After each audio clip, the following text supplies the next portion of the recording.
Student, welcome to our channel. Computer organization and architecture के tutorial में आज हमारा टॉपिक है कंट्रोल यूनिट। नेक्स्ट यूनिट है आपकी, जिसमें हम लोग देखेंगे instruction format and instruction types. Instruction formatting आपकी क्या होती है, कितने टाइप के आपके होते हैं, वो हम लोग देखेंगे। तो इसमें क्या है, कुछ आपको मैथमेटिकल ऑपरेशन परफॉर्म करने हैं माइक्रो प्रोसेसर के अंदर। तो कैसे आप परफॉर्म करेंगे, कितने टाइप से आप परफॉर्म कर सकते हैं, वो आपका ये रिप्रेजेंट करता है instruction format. So in computer organization, instruction format refer to the way instruction are encoded and represented in a machine language। मतलब एनकोड होगा, डेटा एनकोड होगा और मशीन लैंग्वेज में उसको रिप्रेजेंट करने का काम करता है आपका instruction formatting. There are several types of instruction formatting, जिसमें जीरो एड्रेसिंग मोड होता है आपका, वन एड्रेसिंग मोड होता है, टू एड्रेसिंग मोड होता है और थ्री एड्रेसिंग मोड होते हैं। ये चार टाइप के आपके मोड होते हैं जिसके थ्रू आप इंस्ट्रक्शन परफॉर्म करते हैं अर्थमेटिक ऑपरेशन।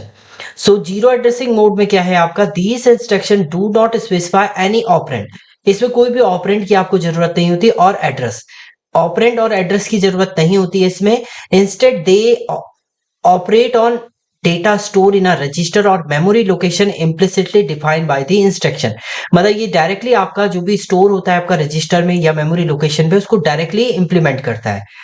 इसमें देखिए, a zero addressing name might simply add the content of two register together without specifying register name. बिना रजिस्टर नेम के ही ये क्या करता है, डेटा को ऐड करने का काम करता है। तो इसमें जो हम लोग यूज करते हैं वो करते हैं आपके स्टैक के ऑपरेशन, जिसमें आपका स्टैक पुश एंड पॉप का ऑपरेशन इसमें परफॉर्म होगा। सो stack based computer does not use the addressing field of instruction. जैसे देखिए, मान लीजिए आपको एक्सप्रेशन है, ये आपको परफॉर्म करना है। Reverse police notation is a postfix notation. सबसे पहले हमने इसका पोस्टफिक्स नोटेशन निकाला। अब देखिए अब कैसे ये परफॉर्म करेगा। सबसे पहले पुश हुआ ए, देखिए टॉप से आपका होगा, तो सबसे पहले आपने ए को पुश किया, यानी ए आपका आ गया है स्टैक में, ये यहां से आपका पुश हुआ है। दूसरा पुश कर दिया आपने बी को, बी को भी आपने क्या किया, इसमें पुश कर दिया, बी आपका यहां पर चला गया, पुश बी। इसके बाद आपने ऐड ऑपरेशन परफॉर्म किया, दैट मीन्स अब जो स्टैक बनेगा उसमें क्या हो जाएगा आपका, A plus B operation perform होके वो क्या हो जाएगा, ऐड ऑपरेशन से ऐड हो जाएगा। इसके बाद आपने पुश किया सी, टॉप ऑफ स्टैक से आपका नेक्स्ट एलिमेंट सी आपका ऐड पुश हुआ। देन पुश किया आपने डी को, देन डी आपका पुश हो गया एंड इसमें भी आपने ऐड कर दिया। तो ऐड का मतलब है लास्ट के दो जो टास्क होंगे, दो ऑपरेंड जो है वो दोनों आपस में ऐड हो जाएंगे। तो स्टैक की अगर हम बात करें तो आपके पास जो न्यू फील्ड हो जाएगी ए प्लस बी, ये तो पहले हो चुका था, अब इसने इन दोनों को ऐड कर दिया। यहां पर जो हो जाएगा वो हो जाएगा आपका सी प्लस टी। देखिए यहां ऐड तक आपका हो गया। इसके बाद आपने मल्टीप्लाई किया, मल्टीप्लाई मतलब ये दोनों आपके मल्टीप्लाई हो जाएंगे एंड जो एक्चुअल में स्टैक में आप बचेगा वो बचेगा आपका A plus B multiply of C plus T, ये आपका हो जाएगा। एंड इसके बाद आपने पॉप कर दिया एक्स में, यानी इस वैल्यू को आपने यहां से पॉप कर दिया, बाहर निकाल दिया और कहां स्टोर कर दिया, एक्स में। तो एक्स में आपका स्टोर हो जाएगा A plus B multiply of C plus D. इस टाइप से आपका ये जीरो एड्रेसिंग मोड काम कर रहा है, जिसमें आप कोई भी एड्रेसिंग रजिस्टर का यूज नहीं कर रहे हैं, डायरेक्ट आपका इंस्ट्रक्शन जो है वो परफॉर्म हो रहा है। वन एड्रेसिंग मोड में, वन एड्रेसिंग इंस्ट्रक्शन में दिस इंस्ट्रक्शन इसमें वन ऑपरेंड और एड्रेस, एक एड्रेस इसमें यूज होगा आपका, with typically refer to the memory location और रजिस्टर। मेमोरी लोकेशन और रजिस्टर पे काम करेगा और इसमें जो मेनली वर्क करता है आपका जो रजिस्टर, वो कहलाता है आपका एक्यूमुलेटर। एक्यूमुलेटर रजिस्टर पे ही आपका इसमें वर्क होता है। In one addressing instruction my load the content of memory location into a resistor. Register पे आपका हमेशा लोड होगा। तो इसमें सबसे पहले ऑप कोड होता है, फिर ऑपरेंड होता है, फिर मोड आपका है। देखो सबसे पहले यही टास्क आपको परफॉर्म करना है। एक्यूमुलेटर एसी को हम एक्यूमुलेटर डिफाइन करें, एम आपका मेमोरी को डिफाइन करा है and MT is a temporary location. देखिए सबसे पहले आपने लोड ए किया, यानी एक्यूमुलेटर पे आपकी ए की वैल्यू क्या हो गई है, लोड हो गई है। इसके बाद आपने क्या किया, ऐड कर दिया बी को।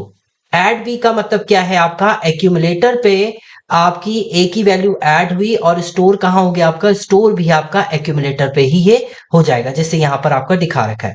इसके बाद स्टोर ऑफ टी, इसके बाद इस वैल्यू को हमने क्या किया है, एक वेरिएबल टी में स्टोर कर दिया है, किसको, एक्यूमुलेटर की वैल्यू प्लस आपका ए। एक्यूमुलेटर की वैल्यू ए थी आपकी और प्लस आपका एक्यूमुलेटर में क्या था, बी, यहाँ पर बी रहेगा आपका, ये ए प्लस बी आपका टी में स्टोर। इसके बाद फिर लोड किया सी को, यानी एक्यूमुलेटर पे आपका लोड हो गई सी की वैल्यू।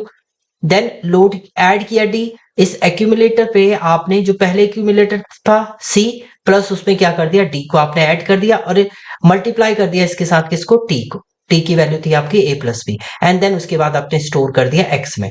तो ये आपका है वन एड्रेसिंग मोड, जिसमें आपका एक आपका एड्रेस होगा इसमें। इसके बाद टू एड्रेसिंग मोड पे अब दो एड्रेस आपके यूज होते हैं। दीस इंस्ट्रक्शंस बाय टू ऑपरेंड और address which may be memory location or register.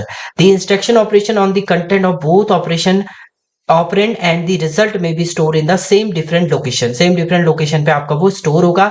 and two address instruction might add the content of two register together and store the result.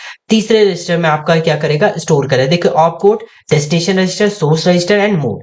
जैसे देखिए यहां पर आपका यही ऑपरेशन है, R1 R2 आपके register है, M इज मेमोरी। सबसे पहले मूव किया आपने A को R1 में मूव कर दिया, यानी मेमोरी ऑफ A की वैल्यू कहां मूव हो गई, आपकी R1 रजिस्टर में मूव हो गई। ऐड कर दिया आपने R1 में B को, तो यानी B की वैल्यू आपने R1 में पहले से आपका M ऑफ A था, जिसमें स्टोर किस में हो गया, आपका R1 में ही स्टोर हो गया। इसके बाद मूव कर दिया आपने C को R2 में, यानी आपका C की वैल्यू कहां मूव हो गई, आपकी R2 में हो गई है। इसके बाद ऐड किया आपने R2 में, स्टोर तो R2 में ही किया, R2 में किसको ऐड कर दिया आपने, R2 में जो पहली वैल्यू थी आपकी प्लस उसमें क्या कर दिया, D कर दिया। तो पहली वैल्यू यहाँ पर C थी आपकी, C की मेमोरी लोकेशन D को ऐड कर दिया। इसके बाद आपने मल्टीप्लाई किया है किसको, R1 एंड R2 को। सो R1 में ही स्टोर कर दिया, उसके बाद आपने R1 में स्टोर कर दिया है R1 इंटू R2। तो R1 की वैल्यू क्या थी, C A प्लस बी, और R2 था आपका C प्लस D, मल्टीप्लाई हुआ और उसके बाद लास्ट में आपने मूव कर दिया इस R1 को किसमें, X में आपने मूव कर दिया। तो ये आपका टू एड्रेसिंग मोड है, यानी दो ऑपरेंड आपके रहेंगे और एक आपका इंस्ट्रक्शन फॉर्मेटिंग रहेगी। इसके बाद आता है थ्री एड्रेसिंग मोड। इसमें आपके क्या होते हैं, थ्री आपके these instructions by three operand or register which may be memory location or register. The instruction operation on the content of the all three operand and the result may be stored in the same or different location. देखिए इसमें ये आपका task है, इसमें op code होगा आपका, destination register, addressing source address and source address and mode. जैसे यही ऑपरेशन आपको परफॉर्म करना है, तो डायरेक्ट आपने किया A प्लस बी आपका हुआ और स्टोर कहाँ हो गया, R1, यानी डायरेक्ट आपने क्या कर दिया, R1 में स्टोर कर दिया A प्लस बी को।